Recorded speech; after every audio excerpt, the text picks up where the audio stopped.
نحمده ونستعينه ونستغفره ونؤمن به ونتوكل عليه ونعوذ بالله من شرور أنفسنا ومن سيئات أعمالنا من يهده الله فلا مضل له ومن يضلل فلا هادي له أشهد أن لا إله إلا الله وحده لا شريك له وأشهد أن محمدا عبده ورسوله أرسله بالهدى ودين الحق ليظهره على الدين كله ولو كره المشركون اللهم صل على محمد وعلى آل محمد كما صليت على إبراهيم وعلى آل إبراهيم إنك حميد مجيد اللهم بارك على محمد وعلى آل محمد كما باركت على إبراهيم وعلى آل إبراهيم إنك حميد مجيد أما بعد فإن خير الكلام كلام الله وخير السنن سنن محمد صلى الله عليه وسلم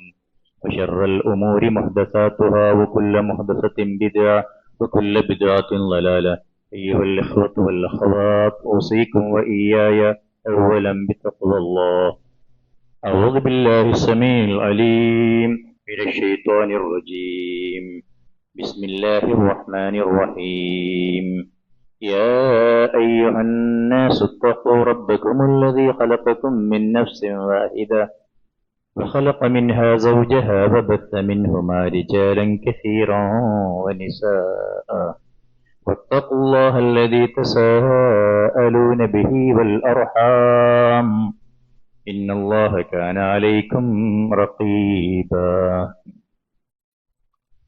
സത്യവിശ്വാസികളെ വിശ്വാസിനികളെ അല്ലാഹുവിൻ്റെ നിയമങ്ങളും നിർദ്ദേശങ്ങളും ജീവിതത്തിൻ്റെ എല്ലാ മേഖലകളിലും പഠിച്ചറിഞ്ഞ് പകർത്തി ജീവിതത്തെ കർമ്മപ്പെടുത്താൻ ശ്രമിക്കണം എന്നെന്നെയും നിങ്ങളെയും ഓർമ്മപ്പെടുത്തുന്നു.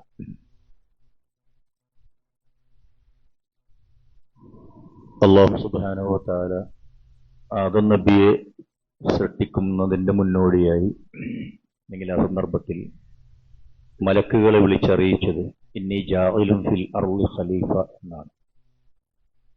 ഭൂമുഖത്ത് നാം ഒരു പ്രത്യേക ഖലീഫയെ നിയമിക്കാൻ പോകുന്ന ഒരു ജനവിഭാഗത്തെക്കുറിച്ചുള്ള പ്രതിപാദ്യമാണ് അവിടെ. മലക്കുകൾ അതിനെ പ്രതിവിധിക്കുന്നുണ്ട്. പരസ്പരം കലഹിക്കുന്ന രക്തം ചിന്തുന്ന ഒരു വർഗത്തെ, ഒരു മനുഷ്യകുലത്തെക്കുറിച്ച് അവിടെ നമുക്കുള്ള സൂചന ആദം നബി അലൈഹി സ്വലാത്തു വസ്സലാമയും പിന്നീടുണ്ടാകുന്ന മനുഷ്യർ മുഴുവനും ഭൂമിയിൽ അധിവസിക്കാനാണ്. ആദം നബിയോട് സ്വർഗത്തിൽ നിന്ന് പുറത്തേക്ക് വരുമ്പോൾ ഭൂമിയിലേക്ക് പോകാൻ ആവശ്യപ്പെടുമ്പം വലക്കും ഫിൽ അർളി മുസ്തഖർ മതാഉൻ ഇലാഹീൻ എന്ന പദപ്രയോഗമുണ്ട് ഖുർആനിൽ. ഭൂമിയിലാണ് നിങ്ങൾക്ക് താമസിക്കുവാനുള്ള ഇടം. അവിടെ നിങ്ങൾക്ക് അതിനു വേണ്ടിയുള്ള മതാവുകളൊക്കെ ഒരുക്കി നിർത്തിയിട്ടുമുണ്ട്. 51 കോടിയിലപ്പുറം ചതുരശ്ര മൈൽ വിസ്തൃതമായ നമ്മുടെ ഭൂമി. ആദം നബി വന്ന് പിറക്കുമ്പോൾ ആദം നബി പിന്നെ ഹവ്വ, രണ്ടാളുകൾ. പിന്നത് 10ആയി, 100ആയി, 1000ആയി, 10000ആയി, ലക്ഷമായി, ദശലക്ഷമായി, കോടിയായി. ഇന്നത് 800 കോടിയിൽ എത്തി നിൽക്കുന്നു. 800 കോടി ജനങ്ങൾ അധിവസിക്കുന്ന ഈ ഭൂമിയിൽ പക്ഷെ ഭൂമി അപര്യാപ്തമാണ് എന്ന് ഇതുവരെ ആരും പറഞ്ഞിട്ടില്ല. മനുഷ്യൻ എത്തിപ്പെടാത്ത എത്രയോ പ്രദേശങ്ങൾ, സ്ഥലങ്ങൾ ഇപ്പോഴും ഭൂമിയിലുണ്ട് താനും. അങ്ങനെയൊക്കെയുള്ള ഒരു അവസ്ഥയിൽ മനുഷ്യന്റെ ഈ വർധനവ്, എണ്ണത്തിലുള്ള ഈ പെരുപ്പം, ജനസംഖ്യാ വർധനവിനെ ചൂണ്ടിക്കാണിച്ച് പലപ്പോഴും അത് ആളുകൾ മനുഷ്യന്മാരെ പേടിപ്പെടുത്താറുണ്ട്. ഇങ്ങനെ കുഞ്ഞുങ്ങളുണ്ടായാൽ, ഇങ്ങനെ ജനസംഖ്യ വളർന്നു പോയാൽ പട്ടിണിയും ദാരിദ്ര്യവുമൊക്കെ വരും, തൊഴിലില്ലായ്മയുണ്ടാകും, നാട് ആകെ നശിച്ചു പോകും. അങ്ങനെയൊക്കെയുള്ള ചില സമർത്ഥിക്കലുകൾ നൂറ്റാണ്ടുകൾക്ക് മുമ്പ് മനുഷ്യന്മാർക്കിടയിലുണ്ട്. 1798 ഇങ്ങനെയുള്ള ആദ്യത്തെ തോമസ് റോബർട്ട് മാത്തൂസ് എന്ന ഒരു കത്തോലിക്ക പുരോഹിതൻ അദ്ദേഹത്തിന്റെ an essay on the principles of population എന്ന കിതാബ് ഇറക്കിയത്. അതിലൂടെ ആളുകളെ പറഞ്ഞ് പേടിപ്പിച്ചു. എന്നിട്ട് പലതും സംഭവിക്കാൻ പോകുന്നു. 2 നൂറ്റാണ്ട് കാലം ഇതിന് അനുകൂലമായും പ്രതികൂലമായുമുള്ള വർത്തമാനങ്ങളുണ്ടായി. ഇപ്പോഴും നമുക്കിടയിൽ ഈ വിഷയത്തിൽ 2 അഭിപ്രായങ്ങൾ നിലനിൽക്കുന്നു. അങ്ങനെ പിന്നീട് 1968 അമേരിക്കൻ ജീവശാസ്ത്രജ്ഞനായ പോൾ ആർ എൽറിച്ചും അദ്ദേഹത്തിന്റെ ഭാര്യയും കൂടി പോപ്പുലേഷൻ ബോംബ് എന്ന ഒരു പുസ്തകത്തിലൂടെ വലിയൊരു ബോംബ് പൊട്ടിച്ചു. എന്നിട്ട് പറഞ്ഞു, ഈ നാട് ഇങ്ങനെ എണ്ണപ്പെരുപ്പം കൂടിയാൽ അപ്പോഴേക്കിത് കോടികളായി, ഈ കോടികൾ 800 നിൽക്കാനൊന്നും പോകുന്നില്ല, അതങ്ങനെ വർദ്ധിച്ചു പോകും. പക്ഷെ അപ്പോഴുമൊക്കെ വിശ്വാസികളായ ആളുകളുടെ മനസ്സിൽ അല്ലാഹു സുബ്ഹാനഹു വ തആല ആദ്യം പറഞ്ഞു വെച്ച ഒരു ഒരു ഒരു നിങ്ങൾക്കവിടെ ജീവിക്കാൻ ആവശ്യമായതൊക്കെയുണ്ട്. എത്ര കാലം എന്ന് പറഞ്ഞാൽ ഈ ഭൂമി അവസാനിക്കുന്നത് വരെ എന്നത് കണക്കുകൾ ഉദ്ധരിച്ചുകൊണ്ട് അദ്ദേഹം സമർത്ഥിക്കാൻ ശ്രമിച്ചതെന്നറിയോ? 1985 ആകുമ്പോഴേക്ക് ലോകമാകെ ഭക്ഷ്യക്ഷാമമുണ്ടാകുമെന്നാണ്. ആകെ പ്രശ്നമാകും, സമുദ്രങ്ങൾ ഇല്ലാതെയാകും, അങ്ങനെയാകും, ഇങ്ങനെ കുറെ പറഞ്ഞു പേടിപ്പിച്ചു. 1985 കടന്നു വന്നവർ നമ്മൾ. മനുഷ്യനെ ഭക്ഷ്യക്ഷാമം എന്ന് പറയുന്ന സംഗതികൾ കൊണ്ട് ബുദ്ധിമുട്ടാകുന്നില്ല. ജനങ്ങൾ കൂടുന്തോറും മനുഷ്യ വിഭവശേഷി നന്നായി ഉപയോഗപ്പെടുത്താൻ കഴിയുന്ന ആളുകൾക്ക്, അത് അറിയുന്ന ആളുകൾക്ക്, അത് സമർത്ഥമായി വിനിയോഗിക്കാൻ കഴിയുന്ന ആളുകൾക്ക് ഇത്തരത്തിലുള്ള സൗകര്യങ്ങളും അനുഗ്രഹങ്ങളും ഒക്കെ കൂടിക്കൂടി വരുന്നു എന്ന് നമ്മൾ പഠിക്കേണ്ടതുണ്ട്. മനുഷ്യരെ സംബന്ധിച്ചിടത്തോളം ഈ ഫഖർ, ദാരിദ്ര്യം, ഭക്ഷണമില്ലാത്ത അവസ്ഥ, ഇതൊക്കെ മനുഷ്യനുണ്ടാകുമെന്നത് ആളുകൾ പറഞ്ഞു പേടിപ്പിക്കുകയാണ്. ആളുകൾ പറഞ്ഞു പേടിപ്പിക്കുന്നു. പക്ഷെ പടച്ചതമ്പുരാൻ വിശുദ്ധ ഖുർആൻ ഇങ്ങനെ പറഞ്ഞു. ഖുർആൻ നമ്മുടെ മുമ്പിൽ ഉണ്ടാകാവുന്ന എല്ലാ പ്രശ്നങ്ങൾക്കും പരിഹാരം നിർദ്ദേശിക്കുന്നുണ്ട്. വമാ മിൻ ദാബത്തിൻ ഫിൽ അർള് ഇല്ലാ അലല്ലാഹി റിസ്ഖുഹാ വയഅലമു മുസ്തഖറഹാ വമുസ്തൗദാഹാ കുല്ലും ഫീ കിതാബിൻ മുബീൻ. ഇതാണ് ആ വിശ്വാസം. വമാ മിൻ ദാബത്തിൻ ഫിൽ അർള്, ഭൂമിയിൽ ഒരു ദാബത്ത് പോലുമില്ല, ജീവനുള്ള ഒരു ജീവിയുമില്ല, അന്നം കിട്ടേണ്ട ഒരു ജീവിയുമില്ല, ജീവൻ നിലനിർത്തേണ്ടതായി ശ്വസിക്കാനും ഭക്ഷിക്കുവാനും ഒക്കെ ആവശ്യമുള്ള ഒന്നുമില്ല. ഇല്ല അലല്ലാഹി റിസ്ഖുഹാ, അല്ലാഹു സുബ്ഹാനഹു വ തആല അതിന് റിസ്ക് ബാധ്യതയായി ഏറ്റിട്ടല്ലാതെ.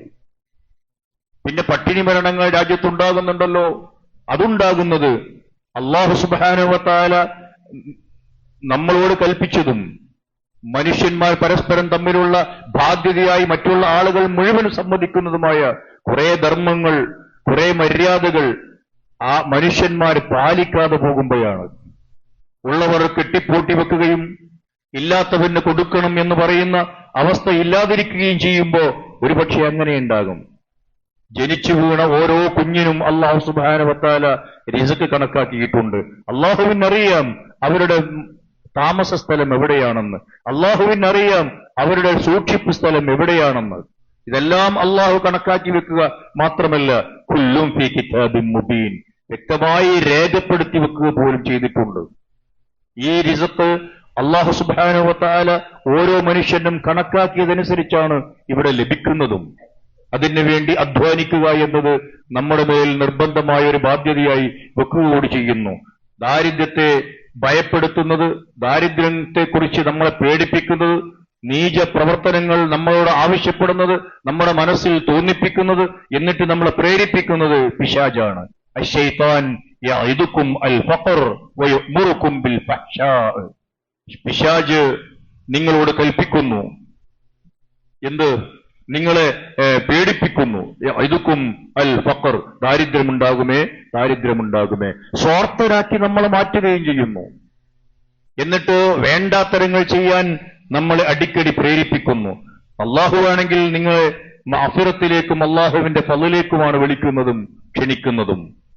അല്ലാഹു വാസിഉൻ അലീം, വിശാലമായി എല്ലാ കാര്യങ്ങളും അറിയുന്നവനാകുന്നു. ഈ ഒരു അവസ്ഥ, ജാഹിലിയ കാലത്തിലുണ്ടായിരുന്ന ഈ ഒരവസ്ഥയെ തിരുത്തിക്കൊണ്ട് മഹാനായ പ്രവാചക തിരുമേനി സല്ലല്ലാഹു അലൈഹി വസല്ലം കടന്നു വന്നു. എന്നിട്ട് ജീവനോടെ കുഴിച്ചു മൂടപ്പെടുന്ന കുട്ടികൾ വിശുദ്ധ ഖുർആൻ ഓതിക്കൊടുത്തു ആ ജനതക്ക്. വഇദൽ മൗഊദത്തു സുഇലത് ബിഅയ്യി ദംബിൻ ഖുതിലത്. ആളുകളുടെ മനസ്സിലേക്ക് ഈ ആശയങ്ങൾ ഇങ്ങനെ ഇറങ്ങിച്ചെന്നു. ഈ പാവങ്ങൾ, ചോര പൈതലുകൾ എന്തിനാണ് ജീവനോടെ കുഴിച്ചു മൂടപ്പെട്ടത് എന്ന് ചോദ്യം ചെയ്യപ്പെടുന്ന അവസ്ഥയുണ്ടാകും. ആ സന്ദർഭത്തിൽ മറുപടി പറയേണ്ടി വരും എന്നൊരു ബോധം മാത്രവുമല്ല, കൃത്യമായി ആളുകളോട്, വിശ്വാസികളായ ആളുകളോട് വിശുദ്ധ ഖുർആൻ ഒന്നിലേറെ സ്ഥലത്ത് പറഞ്ഞു, വലാ തഖ്തുലു ഔലാദകും ഖശിയത ഇംലാഖ്. പട്ടിണി പേടിച്ച് നിങ്ങൾ നിങ്ങളുടെ കുഞ്ഞുങ്ങളെ കൊല്ലാൻ പാടില്ല. ഇപ്പൊ പട്ടിണിയുണ്ട് എന്നതിന്റെ പേരിൽ കൊല്ലരുത് എന്നുമല്ല, പട്ടിണി ഭാവിയിൽ ഉണ്ടായിപ്പോകുമോ എന്ന് പേടിച്ചും കുഞ്ഞുങ്ങളെ കൊല്ലാൻ പാടില്ല. നഹ്നു നർസുഖുക്കും നഹ്നു നർസുഖുഹു വഇയ്യാക്കും. സൂറത്ത് ഇസ്രായിൽ അങ്ങനെ, നാമാണ് അവർക്കും നിങ്ങൾക്കും അന്നം നൽകുന്നത്. സൂറത്ത് അൻആമിൽ 151 നഹ്നു നർസുഖുക്കും വഇയ്യാഹും. തിരിച്ചും മറിച്ചും അല്ലാഹു സുബ്ഹാനഹു വ തആല പറഞ്ഞു, നിങ്ങൾക്കും അവർക്കും ഭക്ഷണം നൽകേണ്ട റിസ്ക് കണക്കാക്കുന്നത്. റിസ്ക് ജീവിത വിഭവങ്ങളുടെ എല്ലാ ഐറ്റംസിനെയും ചേർത്ത് അറബിയിൽ പറയാവുന്ന ഒരു വാക്കാണ്. നിങ്ങളുടെ സാമ്പത്തിക നിലവാരം, നിങ്ങളുടെ ഉപജീവനം, നിങ്ങളുടെ സ്റ്റാറ്റസ്, അങ്ങനെയുള്ള സംഗതികളെല്ലാം കൂടി ചേർത്ത് നിങ്ങൾക്ക് റിസ്ക് എന്ന് വിളിക്കാം. ഇതൊക്കെയും അള്ളാഹുവാണ് കണക്കാക്കുന്നത്. അതുകൊണ്ട് കുഞ്ഞുങ്ങൾ ഉണ്ടായി പോകുന്നു എന്നത് നിങ്ങൾ പേടിക്കേണ്ട ഒരു കാര്യമായി കാണേണ്ടതില്ല. ഇസ്ലാം വിവാഹത്തെ ഒരു പുണ്യകർമ്മമായി കാണുന്നു. കല്യാണം കഴിക്കണമെന്ന് അതിശക്തമായി ആവശ്യപ്പെടുന്നു. ലിതസ്കുനു ഇലൈഹ, നിങ്ങൾക്ക് ശാന്തിയും സ്വസ്ഥതയും സമാധാനവുമുള്ളൊരു ജീവിതം അതിലൂടെ ഉണ്ടാകുമെന്ന് തീർത്തു പറയുന്നു. എന്നിട്ടതൊരു പുണ്യകർമ്മമാക്കി. ആ ആണും പെണ്ണും ഭാര്യയും ഭർത്താവും തമ്മിൽ ഇണചേരുന്നത് അല്ലാഹു സുബ്ഹാനഹു വ തആല പുണ്യമാണെന്ന് തീർത്തു പറഞ്ഞു. സഹാബത്ത് സംശയത്തോടുകൂടി പ്രവാചകനെ നോക്കി നിന്നു. അല്ല, അവർ ചോദിച്ചു, അല്ല നബിയെ, ഞങ്ങൾക്ക് ശാരീരികമായി സുഖം ലഭിക്കുവാൻ ചെയ്യുന്ന ഈ ഇടപാടിന് പുണ്യമോ?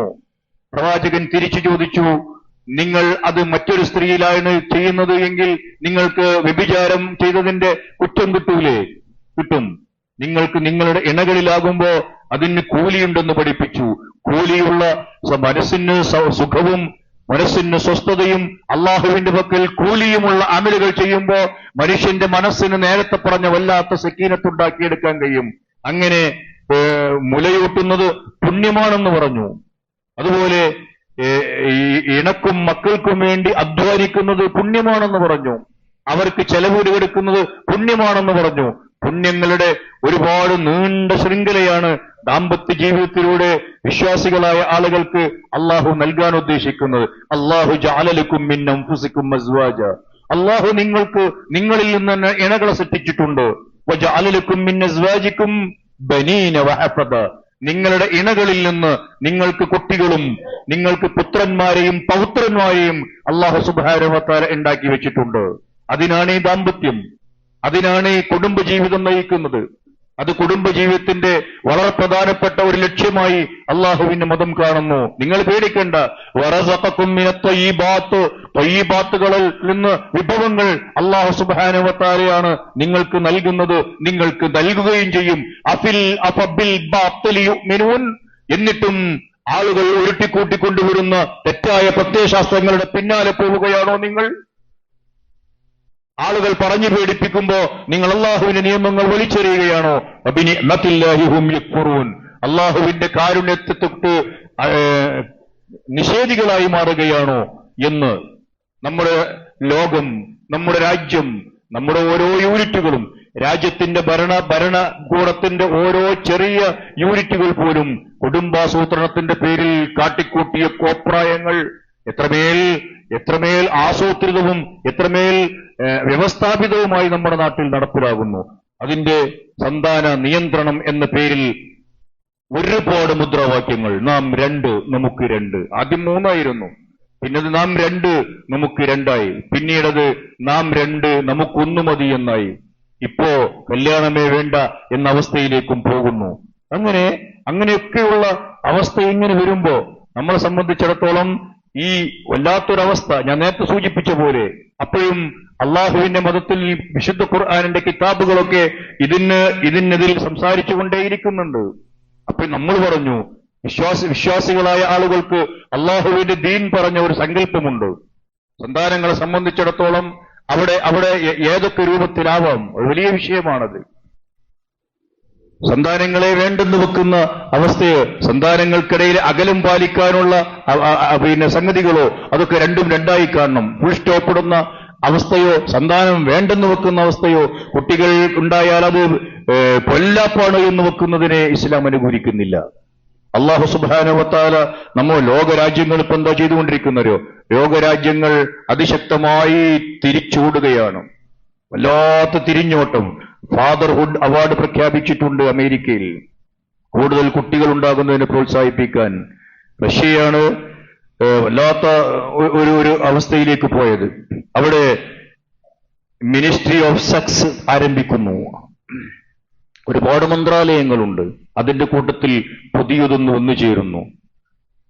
$5300 ജനസംഖ്യ വർധനവിന് വേണ്ടി അവർ ചെലവഴിച്ച് കഴിഞ്ഞതിപ്പോ. ജോലിക്കിടെ ഇടവേളകളിൽ ഇണചേരണമെന്ന് കുടുംബത്തോട് പ്രസിഡന്റ് ആവശ്യപ്പെടുന്നു. ഒരു രാജ്യത്തിന്റെ പ്രസിഡന്റ് രാത്രി 10 മണി മുതൽ ഇരുട്ടാക്കണം, എന്നിട്ട് നെറ്റൊക്കെ ഓഫാക്കി ഇടണം, ഭാര്യയും ഭർത്താവും ഒരുമിച്ച് ജീവിക്കണം എന്ന് ഒരു കൽപ്പന പോലെ പറയുന്നു. വീട്ടമ്മമാർക്ക് ശമ്പളം കൊടുക്കുന്നു. വിവാഹിതർക്ക് ആദ്യ പകലിൽ ചെലവഴിക്കാൻ ഒരു 5000 രൂപയോളം കൊടുക്കുന്നു. ആദ്യ രാത്രിക്ക് 20,000-ലേറെ തുക നൽകുന്നു. പ്രോത്സാഹനങ്ങളാണ്, വലിയ പ്രോത്സാഹനങ്ങൾ. അത്ഭുതകരം. 18-നും 23-നും ഇടയിലുള്ള വിദ്യാർത്ഥിനി ഗർഭിണിയായാൽ 1,00,000 രൂപയും, പ്രസവിച്ചാൽ 10,00,000 രൂപയും നൽകുന്നു. ഇങ്ങനെ പോകുന്നു. ഈ ഉണ്ടാക്കി വെച്ച നിയമങ്ങൾ വലിച്ചെറിഞ്ഞ് അതിന് വിപരീതമായ നിയമങ്ങളുമായി അതിശീഘ്രം മുന്നോട്ട് പോവുകയാണ്. ഈ അവസാനം ഞാൻ പറഞ്ഞ ഈ നിയമം മുതിർന്ന സ്ത്രീകൾക്ക് മാത്രം ആക്കി വെച്ചതായിരുന്നു. എന്തിനാണ് ഈ പഠിക്കാൻ പോകുന്ന കുട്ടികളിലേക്ക് ഇത് താഴേക്ക് കൊണ്ടുവന്നത് എന്ന് വലിയ ചോദ്യമുണ്ടായി. ആ ചോദ്യത്തിന്റെ ഉത്തരം 2.5% വേണം ജനന നിരക്ക്. പക്ഷെ ഇപ്പോ അത് 1.41 ഉള്ളൂ. അതിന് ഇങ്ങനെയല്ലാതെ മറ്റു മാർഗമില്ല എന്നവർ ഉറക്കെ പറയുന്നു. അപ്പോഴും അള്ളാഹുവിന്റെ മതം നേരത്തെ പറഞ്ഞു വെച്ച ആയത്തുകളും ഹദീസുകളുമൊക്കെയും നമ്മുടെ കയ്യിലുണ്ട്. അതനുസരിച്ച് ജീവിക്കുന്ന ആളുകളെ പഴയ 6-ാം നൂറ്റാണ്ടിലേക്ക് തിരിച്ചുപോയവർ എന്ന ആളുകൾ കളിയാക്കുന്നു. ആ കളിയാക്കൽ കേട്ട് പലരും മനസ്സുപെടുത്തു പോകുന്ന അവസ്ഥ ഉണ്ടാകേണ്ടതില്ല. ദൈവിക വെളിപാടിന്റെ അഥവാ വഹിയിന്റെ അടിസ്ഥാനത്തിലല്ലാതെ നന്മയും തിന്മയും കണക്കാക്കാൻ പാടില്ല, നമുക്ക് കണ്ടുപിടിക്കാനാവില്ലെന്ന് ഇസ്ലാം ആവർത്തിച്ച് ആളുകളോട് പറയുന്നു. ഇന്ന കാര്യമാണ് ഗുണകരം, ഇന്ന കാര്യം ഗുണകരമല്ല. അങ്ങനെ കണ്ടുപിടിക്കാൻ മനുഷ്യനായിട്ടില്ല. മനുഷ്യൻ എത്ര വളർന്നാലും അതിനൊട്ട് കഴിയുകയുമില്ല. അത് ദൈവികമായ വെളിപാടിലൂടെ, വഹിയിലൂടെ, പ്രവാചകന്മാരിലൂടെ വന്നു ലഭിക്കേണ്ടതുണ്ട് എന്നാണ് ഇസ്ലാം ആവശ്യപ്പെടുന്നത്.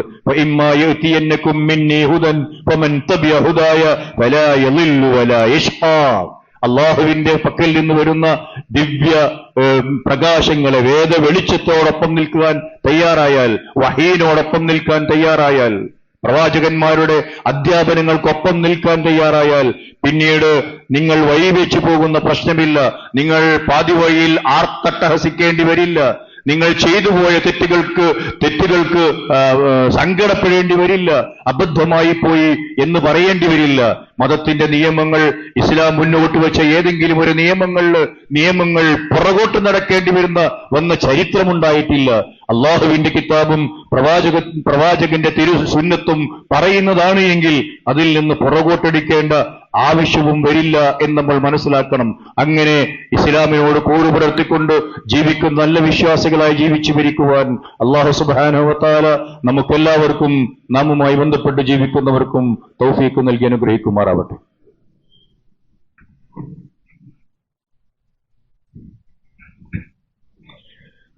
അൽഹംദുലില്ലാഹ് വസ്സലാത്തു വസ്സലാമു അലാ നബിയില്ലാഹ് وعلى آله وصحبه أجمعين. أما بعد أيها الإخوة والأخوات أوصيكم وإياي ثانيا بتقوى الله. സഹോദരന്മാരെ, സഹോദരികളെ, അള്ളാഹുവിന്റെ നിയമനിർദ്ദേശങ്ങൾ ജീവിതത്തിൽ ഉടനീളം പാലിക്കണമെന്ന് ഒന്നുകൂടി ഉണർത്തുന്നു. വിവാഹം കഴിക്കുന്ന സന്ദർഭത്തിൽ ഇണയെ തെരഞ്ഞെടുക്കുമ്പോൾ നബി തിരുമേനി സല്ലല്ലാഹു അലൈഹി വസല്ലം പറഞ്ഞു, തസവ്വജു അൽ വദൂദ് അൽ വലൂദ്. 2 ക്വാളിറ്റി ഉണ്ടായിരിക്കണം, 2 സിഫത്ത് ഉണ്ടാവണം. ഒന്ന് വധൂതായിരിക്കണം, ഇണയെ നന്നായി സ്നേഹിക്കാൻ കഴിയുന്ന സ്ത്രീയാവണം. സ്ത്രീ പുരുഷന്മാർ രണ്ടാളും പരസ്പരം അങ്ങോട്ടും ഇങ്ങോട്ടും നന്നായി സ്നേഹിക്കാൻ കഴിയുന്ന അവസ്ഥ ഉണ്ടാവണം. സ്നേഹിക്കാൻ പറ്റാത്ത ആളുകൾക്ക് ചേർന്നതല്ല വിവാഹം. രണ്ടാമത് പ്രവാചകൻ പറഞ്ഞു വലൂതാകണം, പ്രജനനശേഷി ഉണ്ടാവണം. അതില്ലെന്ന് ഉറപ്പാണെങ്കിൽ നിങ്ങൾ കല്യാണത്തിന് മുതിരണ്ട. ഒരു സഹാബി വന്ന് പ്രവാചകനോട് ചോദിച്ചിരുന്നു, എനിക്കൊരു പെൺകുട്ടിയെ കല്യാണം കഴിക്കണമെന്നുണ്ട്, പക്ഷെ അവൾ പ്രസവിക്കില്ല. റസൂലുള്ളാഹി വിവാഹത്തെ നിരുത്സാഹപ്പെടുത്തുകയാണ് ഉണ്ടായത്. കല്യാണം കഴിക്കുമ്പോൾ ഒരു ദാമ്പത്യ ജീവിതത്തിലെ മുറുക്കുന്ന, ഈടുറ്റതാക്കുന്ന, ശക്തിപ്പെടുത്തുന്ന ഒരുപാട് ഘടകങ്ങളുണ്ട്. ഒരുപാട് ഘടകങ്ങളിൽ വളരെ മികച്ചു നിൽക്കുന്ന ഒന്നാണ് ആ ദാമ്പത്യത്തിലുണ്ടാകുന്ന മക്കൾ. ദാമ്പത്യത്തെ വിളക്കി ചേർക്കുന്ന, ഊട്ടിക്കെട്ടുന്ന പൊന്നൂലിയകളാണ് ആ സന്താനങ്ങൾ. അവർ കടന്നു വരുമ്പോൾ ഉണ്ടാകുന്ന വല്ലാത്ത കുറെ ഗുണങ്ങളുണ്ട്. കുടുംബം സന്തോഷവും ചിരിയും ഉണ്ടാകുന്ന ഒരവസ്ഥയിലേക്ക് പോകുന്നു. ആഹ്ലാദകരമായ വേളകൾ എമ്പാടുമുണ്ടാകുന്നത് ഒരു കുഞ്ഞു പിറക്കുമ്പോഴാണ്. അടുത്ത കുഞ്ഞു പിറക്കുമ്പോൾ അത് അധികരിക്കുന്നു. അടുത്ത കുഞ്ഞു പിറക്കുമ്പോൾ കുറച്ചുകൂടി കൂടുന്നു. വീണ്ടും കുഞ്ഞുങ്ങൾ ഉണ്ടാകുമ്പോൾ കൂടി വരുന്നു. കളിയും ചിരിയും തമാശകളുമൊക്കെ. അങ്ങനെ കുടുംബ ബന്ധങ്ങൾ അറ്റുപോവാതെ വിള്ളലില്ലാതെ ചേർത്ത് പിടിക്കാൻ ആ കുരുന്നുകൾ കാരണമാകുന്നു എന്നത് സമ്മതിക്കുന്നവരാണ് എല്ലാവരും അത് സമ്മതിക്കുന്നവരാണ്. അതുപോലെ തന്നെ ഈ കുട്ടികൾ പിന്നീട് മിടുക്കന്മാരായി ഇങ്ങനെ വളർന്നു വരുന്നു. അവർ പഠിക്കുന്നു, ബിരുദങ്ങൾ നേടുന്നു, അവർക്ക് ജോലി കിട്ടുന്നു, അതിൽ പ്രമോഷനുകൾ ഉണ്ടാകുന്നു. അവരിങ്ങനെ മറ്റു കുടുംബജീവൻ നയിച്ചിങ്ങനെ അവരിങ്ങനെ വളർന്നു പോകുമ്പോ ആ വളർച്ചയും വികാസവും മാതാപിതാക്കൾക്കും കുടുംബത്തിനും നൽകുന്ന വല്ലാത്തൊരു സന്തോഷവുമുണ്ട്, ഉൾപ്പുളകമുണ്ട്, ആവേശമുണ്ട്. ഇത് ഈ മക്കൾ നൽകുന്ന വല്ലാത്തൊരു സൗഭാഗ്യമാണ്.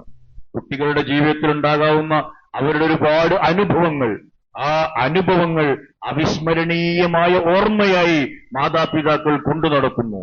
കുഞ്ഞുങ്ങളില്ലാത്ത, ദമ്പതികളില്ലാത്ത ആളുകളെ സംബന്ധിച്ചിടത്തോളം ഇതൊക്കെ കിട്ടാക്കനികളാണ്. അതുകൊണ്ടാണ് ആ വിഷയത്തിൽ അല്ലാഹു സുബ്ഹാനഹു വ തആല ഹിബ്ബത്തു എന്ന് നമ്മുടെ മക്കളെ കുറിച്ച് പറയുന്നത്. നിങ്ങൾക്ക് ലഭിക്കുന്ന പടച്ചതമ്പുരാന്റെ വല്ലാത്തൊരു സമ്മാനമാണത്. ആ സമ്മാനത്തെ അങ്ങനെ തന്നെ കാണണം. ആഹ്ലാദകരമായ അവസ്ഥയിൽ കുഞ്ഞുങ്ങളെ റസൂലുള്ളാഹി സ്വല്ലല്ലാഹു അലൈഹി വസല്ലം അനസ് റളിയല്ലാഹു തആല അൻഹുവിന് വേണ്ടി പ്രാർത്ഥിക്കുമ്പോൾ അല്ലാഹുമ്മ അക്സിർ മാലഹു വ വലദഹു എന്ന് പ്രാർത്ഥിക്കുന്നുണ്ട്. പടച്ചതമ്പുരാനെ, നീ അനസ് റളിയല്ലാഹു തആല അൻഹുവിന് സമ്പത്ത് അധികരിപ്പിച്ചു കൊടുക്കണമേ, മക്കളെയും അധികരിച്ചു കൊടുക്കണമേ, മക്കൾക്ക് നൽകണം. അപ്പൊ ഈ ഒരവസ്ഥയിൽ മനുഷ്യനെ സംബന്ധിച്ചിടത്തോളം എങ്ങനെയെങ്കിലുമുള്ള കുട്ടികളെയല്ല നമ്മൾ ആവശ്യപ്പെടുന്നത്. റബ്ബി ഹബ്ലി മിനസ് സ്വാലിഹീൻ, സ്വാലിഹീങ്ങളായ നല്ല മക്കൾ. കാത്തിരുന്ന് പ്രാർത്ഥിച്ച് ആ പ്രാർത്ഥനയുടെ ബൈ പ്രൊഡക്റ്റായി മക്കൾ പിറന്നു വീഴുമ്പോ അവർ സ്വാലിഹീങ്ങളായ സന്താനമാകും. അള്ളാഹുവിനോട് ഞാൻ ചോദിച്ചു വാങ്ങിയ അള്ളാഹുവിന്റെ ദാനമാണിത്, സമ്മാനമാണിത് എന്ന ഓർമ്മ ഉപ്പക്കും ഉമ്മക്കും ഉണ്ടാകുമ്പോ അവരെ ആ നിലയിൽ വളർത്താനുള്ള വല്ലാത്തൊരു ആവേശവും നമുക്കുണ്ടാവും. അത് നമ്മുടെ ബാധ്യതയാണെന്ന് തോന്നും. അങ്ങനെയുള്ള കുട്ടികൾ ഉണ്ടായാൽ അത് 1, 2, 3, 4, 5 ആയി പോകുന്നത് അപകടകരമായ പശ്ചാത്തലത്തിലേക്കാവൂല. നേരത്തെ അന്യ സമുദായത്തിൽ ജീവിച്ച് നസ്രാണിയും അതുപോലെ തന്നെ ജൂതരുമൊക്കെയായി വളർന്ന 55 പെൺകുട്ടികൾ അവർ ഇസ്ലാം മതം സ്വീകരിച്ചു കഴിഞ്ഞതിന് ശേഷം അവരുടെ ജീവിതത്തിലുണ്ടായ ഈ ഒരു ഇണയെ പ്രാപിച്ച് ഒരു ഭർത്താവിനോടൊപ്പം ജീവിച്ച് അതിൽ കുഞ്ഞുങ്ങളുണ്ടായി ഒരു കൂട്ടുകുടുംബ വ്യവസ്ഥയിലേക്ക് കടന്നു വന്നതിന് ശേഷമുണ്ടായ ആഹ്ലാദകരമായ അവസ്ഥയെക്കുറിച്ച് അതിൽപ്പെട്ട ഒരു പെൺകുട്ടിയുടെ അമ്മ എഡിറ്റ് ചെയ്ത ഒരു പുസ്തകം നിങ്ങൾക്ക് നെറ്റിൽ വായിക്കാൻ കിട്ടും. Daughters of another path. അതിൽ പച്ചയായി പറയുന്നത്, സത്യസന്ധമായി വിവരിക്കുന്നത് വിശ്വാസികളായ ആളുകളും അല്ലാത്ത ആളുകളുമൊക്കെ വായിച്ചു പഠിക്കുന്നത് നല്ലതാണ്. ഒരു കുടുംബജീവിതത്തിന്റെ ഏറ്റവും നല്ല ഉത്കൃഷ്ടമായ നാളുകളിലൂടെ കടന്നു പോവാൻ അവർക്ക് സൗഭാഗ്യം നൽകിയത് ഈ പരിശുദ്ധ ദീനാണത്രേ. ഈ ദീൻ ജീവിച്ചുകൊണ്ടിരിക്കുന്ന പുതിയ തലമുറയിലെ പെൺകുട്ടികളിൽ നിന്നും കല്യാണം വേണ്ട എന്ന ആക്രോശങ്ങൾ കേട്ടു തുടങ്ങിയ ഈ കാലഘട്ടത്തിൽ അവർ പഠിക്കണം. പ്രിയപ്പെട്ട അനിയത്തിമാരെ, പഠിക്കണം. എന്താണ് ഇസ്ലാമിൽ വിവാഹം, എന്തിനാണ് ഈ വിവാഹം, എന്താണ് അതുകൊണ്ടുണ്ടാകുന്ന അവസ്ഥ. ലിതസ്കുനു ഇലൈഹ എന്ന വാക്കിന്റെ വിശാലമായ പറഞ്ഞാൽ തീരാത്ത അർത്ഥതലങ്ങൾ ഏതൊക്കെയാണ് എന്നൊക്കെ പഠിക്കാൻ നമ്മൾ തയ്യാറാവുക. എന്നിട്ട് ദീൻ, ഇത് അള്ളാഹുവിന്റെ നിയമമാണ്, അള്ളാഹുവിന്റെ ദീൻ പഠിച്ചാൽ അള്ളാഹുവിനെ മറന്നുകൊണ്ട് ജീവിക്കുക ഒരു നിമിഷം പോലും പറ്റാത്ത അവസ്ഥയിലേക്ക് നമുക്ക് പോകാനാകും എന്നൊക്കെ ചിന്തിക്കുക. കുറെ കൂടി ദീനിനോട് അടുത്തു നിൽക്കുക, ആവേശപൂർവം അമാലുകളൊക്കെ ചെയ്യുക. അള്ളാഹു നമ്മിൽ നിന്ന് സ്വീകരിക്കുമാറാവട്ടെ. ഇന്ന് കേന്ദ്ര പള്ളി ഫണ്ടിലേക്കുള്ള കലക്ഷനാണ് നടത്തുന്നത്. അതിലെല്ലാവരും സഹകരിക്കണം. 2 മരണങ്ങൾ നമുക്ക് കഴിഞ്ഞ ദിവസങ്ങളിലുണ്ടായി. ഒന്ന് പുളിക്കലകത്ത് മറിയുമ്മ, നമ്മുടെ വനിതകൾക്ക് വേണ്ടി നടത്തുന്ന എല്ലാ സംരംഭങ്ങളിലും, ഖുർആൻ ക്ലാസ്സുകളിലും, പള്ളിയിലെ ജുമയിലും ഈത്തിക്കാഫ് ഉൾപ്പെടെയുള്ള സംഗതികളിലും സജീവ സാന്നിധ്യമായിരുന്ന മറിയുമ്മ നമ്മളെ വിട്ടുപിരിഞ്ഞു പോയിട്ടുണ്ട്. അതുപോലെ തന്നെ മുസ്ലിയാരകത്ത് അബ്ദുക്ക, നമ്മുടെ പള്ളിയിലെ സ്ഥിര സാന്നിധ്യമായിരുന്ന അബ്ദുക്ക, അദ്ദേഹത്തിന് എല്ലാവരെയും കണ്ട് അദ്ദേഹത്തിന്റെ സംഗതികളൊക്കെ വിട്ടുപുറത്ത് മാപ്പാക്കി തരണമെന്ന് പറയാനുള്ള അവസരം കിട്ടിയില്ല. പക്ഷെ അദ്ദേഹത്തിന്റെ മക്കളെ വിളിച്ച് ഒരു വസീയത്ത് ഏൽപ്പിച്ചിട്ടുണ്ട് നമ്മളോട് പറയാൻ. അവർക്ക് വേണ്ടി ഞാൻ നിങ്ങൾക്ക് കൈമാറാൻ. എന്തെങ്കിലും വിഷമകരമായ അവസ്ഥയിൽ അദ്ദേഹം പറഞ്ഞുപോയ, പെരുമാറ്റത്തിൽ വന്നുപോയ വിഷമങ്ങളുണ്ടെങ്കിൽ അത് സദയം വിട്ടുപുറത്ത് മാപ്പാക്കി തരണമെന്ന് അദ്ദേഹം ഒരു വസീയത്തായി നമ്മോട് പറഞ്ഞിട്ടുണ്ട്. ആ വസീയത്ത് ഉണ്ടെങ്കിലും ഇല്ലെങ്കിലും ശരി, നമ്മളുടെ ബാധ്യതയാണ് അത് എന്ന് ഞാൻ ഓർമ്മപ്പെടുത്തുന്നു. വസീയത്ത് കൂടി ഉണ്ടാകുമ്പോൾ കുറച്ചുകൂടി നമുക്ക് ബാധ്യത കൂടുന്നു എന്ന് മാത്രം. അല്ലാഹു സുബ്ഹാനഹു വ തആല നമ്മുടെ കൂടെ ദീനിന്റെ പ്രവർത്തനങ്ങൾക്ക് മുമ്പിലുണ്ടായിരുന്ന ഈ സഹോദരനും സഹോദരിക്കും അവരിൽ നിന്ന് സംഭവിച്ചു പോയ, മാനുഷികമായി വന്നുപോയ വല്ല പിഴവുകളും ഉണ്ടെങ്കിൽ വിട്ടുപുറത്ത് മാപ്പാക്കി കൊടുത്ത് ജന്നാത്തുൽ ഫിർദൗസിൽ ഇടം നൽകി അനുഗ്രഹിക്കുമാറാവട്ടെ. ഈ 2 കുടുംബങ്ങളിലെയും അവരുടെ ബന്ധുക്കൾക്ക് അവരുടെ വിയോഗത്തിൽ സഹനവും ക്ഷമയും കൈക്കൊള്ളാൻ അല്ലാഹു സുബ്ഹാനഹു വ തആല അവരെ പ്രാപ്തരാക്കുമാറാവട്ടെ. നമ്മെ എല്ലാവരെയും അല്ലാഹു സുബ്ഹാനഹു വ തആല സ്വർഗ്ഗലോകത്ത് ഒരുമിപ്പിക്കുമാറാവട്ടെ. നമ്മുടെ എല്ലാവരുടെയും കുടുംബങ്ങളിൽ നിന്ന്, വീടുകളിൽ നിന്ന് ഉറ്റവരും ഉടയവരുമായി മരണപ്പെട്ടു പോയ മുഴുവൻ ആളുകൾക്കും അല്ലാഹു വിട്ടുപുറത്ത് മാപ്പാക്കി കൊടുത്ത് നമുക്കും അല്ലാഹു നമ്മുടെ തിന്മകൾ പുറത്തു തന്ന് അവരെയും നമ്മെയും സ്വർഗ്ഗലോകത്ത് ഒന്നിപ്പിക്കുമാറാവട്ടെ. നമ്മുടെ കൂട്ടത്തിൽ രോഗം മൂലം കഷ്ടപ്പെടുന്ന ആളുകൾക്ക് അല്ലാഹു ശിഫ നൽകി അനുഗ്രഹിക്കുമാറാവട്ടെ. നമ്മുടെ കൂട്ടത്തിൽ മാനസികമായി പിരിമുറുക്കനും അനുഭവിക്കുന്ന, തീറ്റുന്ന, ടെൻഷൻ അനുഭവിക്കുന്ന ആളുകൾക്ക് അല്ലാഹു സൗഖ്യം നൽകി ആഫിയത്ത് നൽകി അനുഗ്രഹിക്കുമാറാവട്ടെ. നമ്മിൽ, നമ്മുടെ കുടുംബങ്ങളിൽ നിന്ന്, സന്താനങ്ങളിൽ നിന്ന്, സന്താന പരമ്പരകളിൽ നിന്ന് അല്ലാഹു സുബ്ഹാനഹു വ തആല നമുക്കെല്ലാവർക്കും കൺകുളിർമ പ്രദാനം ചെയ്യുമാറാവട്ടെ. അല്ലാഹു നമുക്ക് നൽകിയ സന്താനങ്ങളെ അല്ലാഹുവിന്റെ സമ്മാനങ്ങളായി കാണുകയും അല്ലാഹു സുബ്ഹാനഹു വ തആല നമ്മെ ഏൽപ്പിച്ച ബാധ്യതകൾ കൃത്യമായി നിർവഹിക്കുകയും ചെയ്യുന്ന നല്ല വിശ്വാസികളിൽ ഉൾപ്പെടാൻ അല്ലാഹു നമ്മെ സഹായിക്കുമാറാവട്ടെ.